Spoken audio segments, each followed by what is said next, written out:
नमस्कार. माझे नाव आलवी सुलदीप जाधव. शाळेचे नाव विवेकानंद विद्यामंदिर शिष्यपाठ.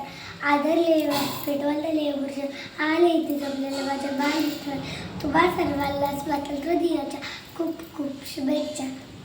आपला भारत देश 15 ऑगस्ट 1947 रोजी स्वातंत्र्य झाला, म्हणून आपण हा दिवस साजरा करतो. पण आपल्याला खऱ्या अर्थाने मिळालं आहे का स्वातंत्र्य? आपल्या देशातील महिला मुली हा एक सुरक्षित. म्हणून मी आज तुम्हाला स्त्री जन्मा तुझी काळी या विषयावर माहिती सांगणार आहे.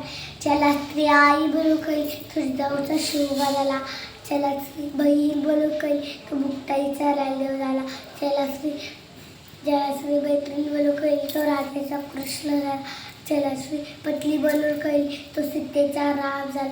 आपल्या देशात महिलांसाठी एकच दिवस असतो, तो म्हणजे जागतिक महिला.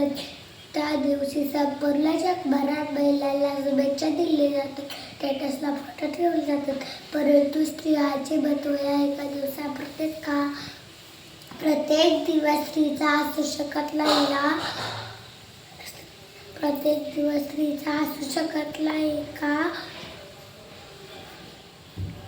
बैलपोळ्याला ज्याप्रमाणे धावलेलं बांधलेलं बैलाची पूजा केली जाते, त्याला गोडधोड खायला दिली जाते आणि पुन्हा वर्षभर धावलेला बांधायला मोकळे. अशी तर आपल्या स्त्रियांची अवस्था नाही ना. स्त्रीसुद्धा एक मनुष्य आहे, तिला आपण तिचे आयुष्य आहे. तुडवली तर लागेल आहे, डिवचली तर वागेल आहे. टाल्या बायाची लीज आहे, खडाडली तर वीज आहे. आली बरं का तिच्याच गर्भात सारा भविष्याचं बीज आहे. अवघ्या कुटुंबाचा तो आवाज, त्यात सामावलेलं तुझं जग. एक तर दिवस तू स्वतःसाठी जगल बघ, एक तर दिवस तू स्वतःसाठी जगल बघ. या स्त्री शक्तीला माझ्या बालाचं जय हिंद.